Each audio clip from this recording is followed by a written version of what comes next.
There's something I want to admit first.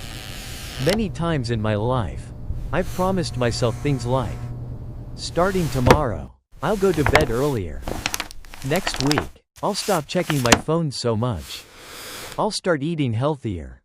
And in the moment when I said those things, I truly believed I could do it. But then a few days later, sometimes even just a few hours later, everything went back to the way it was. I stayed up late again. I picked up my phone without thinking. I snacked when I felt stressed. What confused me the most wasn't the fact that I had bad habits. It was a different question. Why do bad habits stick so strongly, while good habits are so hard to keep? Take a simple example. Just a few days of staying up late, and the body can quickly get used to sleeping late. But trying to build the habit of going to bed early sometimes takes months. Just a few times eating sugary food when stressed, and the brain immediately remembers that as a way to cope. But building the habit of exercising when stressed feels much harder. At one point, I started thinking seriously about this. If the problem were simply weak willpower or lack of discipline, then why do so many people struggle with the exact same thing? Many intelligent, disciplined people with clear goals still find themselves stuck in habits they know aren't good for them. That made me consider another possibility. Maybe the problem isn't entirely about willpower. Maybe the problem lies in how the brain itself is designed. So I started reading more about neuroscience, behavioral psychology, and how habits are formed in the brain. And I discovered something quite surprising. Our brain doesn't store all habits the same way. Some behaviors are tagged by the brain as extremely important. And when that happens, the brain learns them faster, deeper, and more permanently. The problem is, many bad habits happen to match ancient survival mechanisms. Eating high-energy food, seeking quick relief, avoiding discomfort immediately. From the perspective of the primitive brain, all of those used to be survival strategies. And when a behavior is linked to signals of survival or strong reward, the brain doesn't just store it normally. It engraves it. Just like when you walk down a dangerous road once, you tend to remember it for a very long time. But here's the interesting part. The brain doesn't only do this with danger. It also does this with things that bring quick pleasure. And that's where many bad habits begin to form. Not because we are stupid. Not because we are lazy. But because in this game, the brain has been programmed to prioritize those things for hundreds of thousands of years. The problem is, the modern world is no longer the same as the primitive one. But our brains still are. And if we don't understand the mechanism behind it, it's very easy to blame ourselves for things that were actually built into our nervous system from the beginning. So what exactly is happening inside the brain when a bad habit gets remembered more strongly than a good one? After reading quite a bit about habits and the brain, I realized something interesting. The brain doesn't store habits like files on a computer. There's no folder labeled good habits and another labeled bad habits. Instead, the brain is asking one simple question. Which behavior helps me survive or feel better the fastest? And to answer that question, the brain uses a very special chemical system. At the center of that system is a famous neurotransmitter, dopamine. Many people think dopamine is simply the pleasure chemical. But its main job isn't to make you feel happy. Its real job is to mark a behavior as something worth remembering and repeating. In a simple sense, dopamine works like a highlighter pen for the brain. Whenever you do something that brings a quick reward, eating sweets, scrolling social media, watching videos, smoking, drinking alcohol, the brain releases dopamine. And dopamine essentially tells the nervous system, wait a second, this is important. Remember to do this again next time. Here's where the problem appears. Behaviors that provide quick rewards tend to trigger dopamine faster and more strongly. Meanwhile, many good habits produce rewards that are slower and less noticeable. For example, exercising today. Right pointing arrow. The health benefits may take weeks or months to appear. Eating healthy today. Right pointing arrow. Your body doesn't immediately celebrate. But eating a sweet snack when stressed. Right pointing arrow. Dopamine rises almost immediately. Scrolling your phone when bored. Right pointing arrow. The brain receives constant new stimulation. Watching short videos. Right pointing arrow. Every few seconds delivers another small reward. If we use a simple metaphor, you can imagine the brain like a very busy warehouse manager. Every day, thousands of behaviors happen. The manager cannot store everything. So he only labels certain actions as important. Typically the ones that provide quick energy, reduce pain or stress immediately, create strong pleasurable feelings. In the past, those things were closely tied to survival. In primitive times, if you found high-energy food, the brain needed to remember it immediately.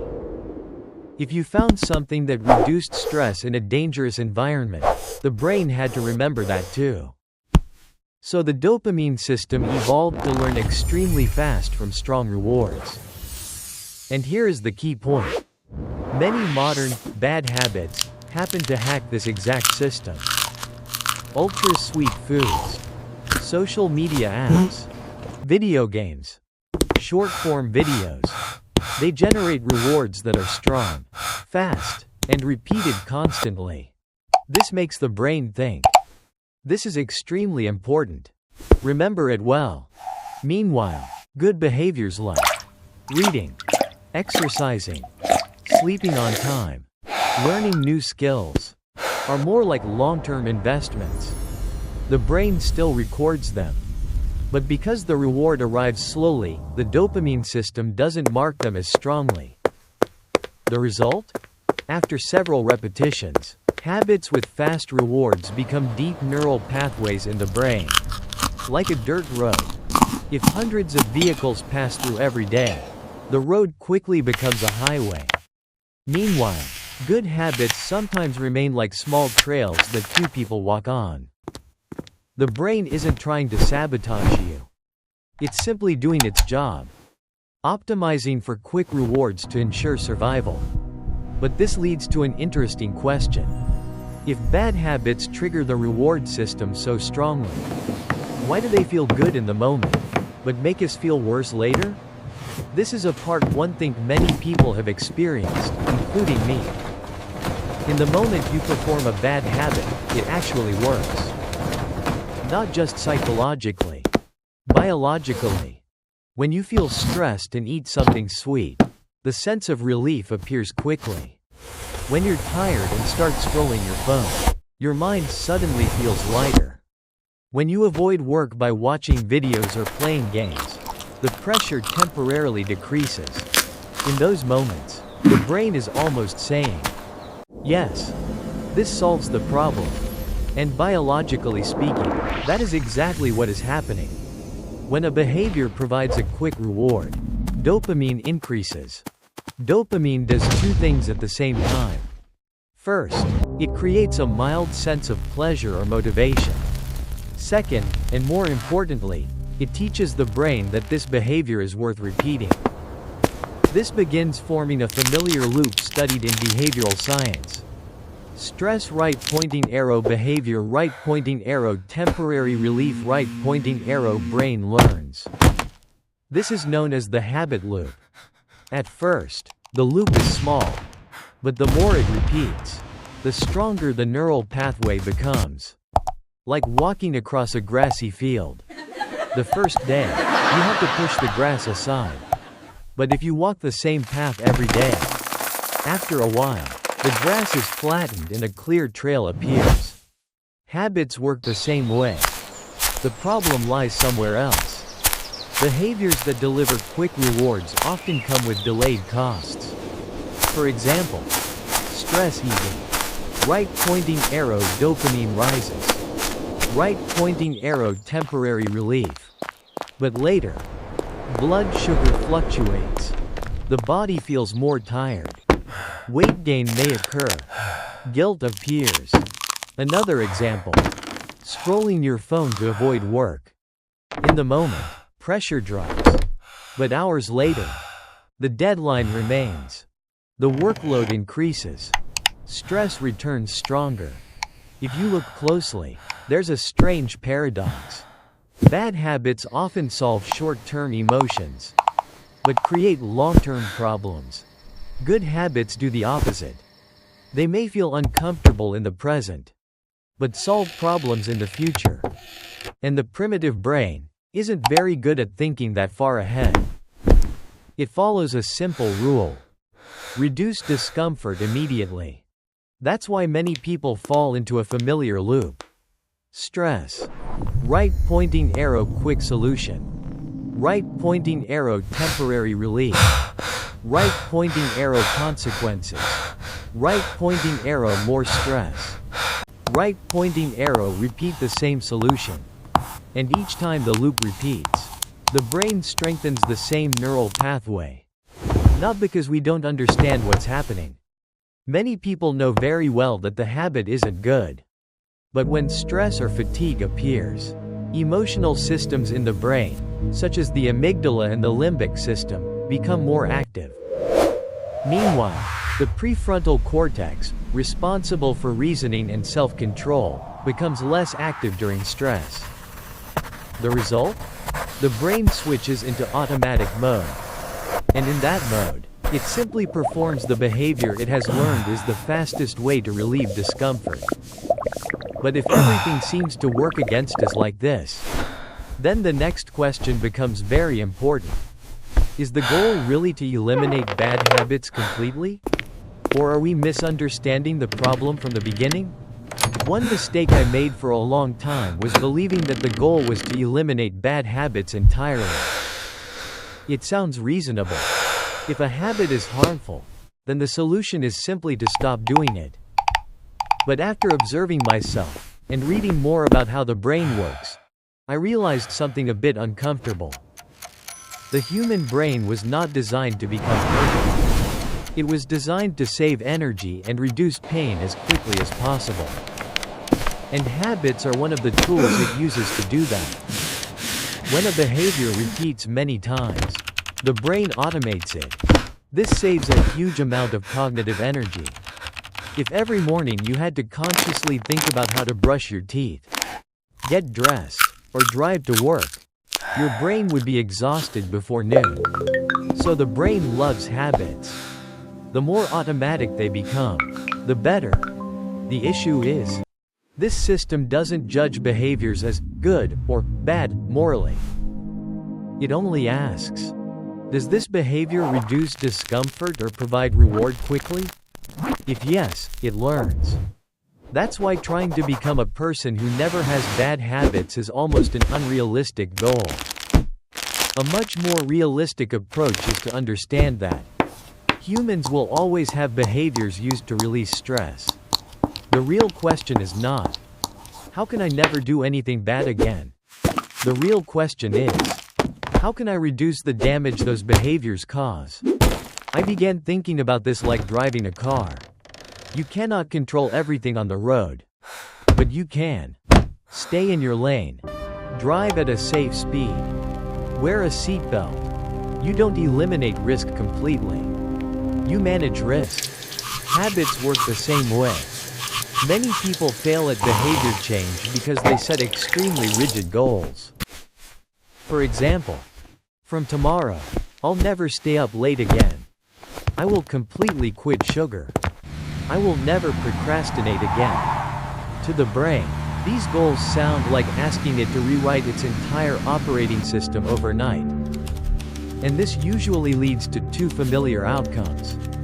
Either you maintain the change for a few days, or when you slip once, you feel like you have completely failed. This is known as the all or nothing effect. But from a neuroscience perspective, this approach doesn't match how the brain actually learns habits. The brain learns through small repetitions, environmental cues, and rewards, not through big promises. So a more realistic goal is not to become someone without bad habits. Instead, reduce their frequency, reduce their harm, and slowly build new neural pathways. Like opening a new road next to an old one. The old road may still exist, but if you travel the new one long enough, it becomes easier to use. And this is perhaps the most important idea. Changing habits is not about fighting yourself. It's about understanding how the system works, and then adjusting your environment. So the practical question becomes, if the brain remembers bad habits so strongly, what can we actually do in daily life to weaken them? After understanding how habits form in the brain, I realized something important. Trying to fight bad habits using willpower alone almost always fails. Not because willpower is useless, but because willpower is a very limited resource in the brain. It mainly resides in the prefrontal cortex, the area responsible for reasoning and behavioral control. The problem is that this brain region becomes tired quickly, especially when you are sleep deprived, stressed, hungry, or making too many decisions during the day. Meanwhile, habits are stored deeper in the brain, in structures like the basal ganglia, which specialize in automatic behaviors. This is like trying to steer a truck using the handlebars of a bicycle. Not impossible, but very difficult if you rely only on force. So instead of just trying harder, I began thinking differently. Breaking the problem into 4 moments. Before the habit happens, change the environment. When the urge appears, delay it slightly. After slipping, avoid the guilt spiral. Over the long term, build new neural pathways. Habits don't disappear instantly, but with enough repetition, new paths can grow stronger. The brain learns slowly but steadily. Not through extreme change, but through consistent experience. And when you look at habits this way, change stops feeling like a battle against yourself. Instead, it becomes a process of teaching your brain new patterns. And perhaps the most comforting realization is this. Many things we blame ourselves for are not purely personal failures. The human brain evolved over hundreds of thousands of years. For most of that time, the environment was completely different. Food was scarce. Danger appeared suddenly. Information was limited. So the brain evolved to prioritize quick survival benefits. The modern world, however, is full of things designed to trigger those ancient reward systems. Highly processed foods, social media, short videos, video games, sensational news. In many ways, we've placed an ancient survival brain inside a world filled with reward buttons. If we don't understand what's happening, we tend to fall into 2 extremes. Blaming ourselves too harshly, or giving up entirely. But understanding how the brain works offers a more balanced perspective. Changing behavior is not about becoming perfect. It's about learning how to drive the vehicle you already have. That vehicle isn't perfect. It has automatic reactions. Sometimes it accelerates too quickly. Sometimes it turns according to habit. But if you understand its mechanics, you can drive it better. You may never eliminate every bad habit, but you can reduce their frequency, reduce their harm, and build enough good habits to create balance. Over time, something interesting begins to happen. Small behaviors repeated every day start to reshape how the brain responds to reward. Things that once felt difficult, exercising, reading, sleeping on time, gradually create less resistance. Not because you became a different person, but because the brain learned new pathways. And perhaps that's the most important insight of all. Knowledge about the brain is not meant to make us feel controlled by it. On the contrary, it helps us understand the system we live with every day. And when we understand that system, we gain something valuable. Not perfection, but agency. The ability to choose our environment. The ability to build habits. The ability to protect our long-term health. Because in the end, health, both physical and mental, is always something that accumulates over time. Not something that changes after a single decision.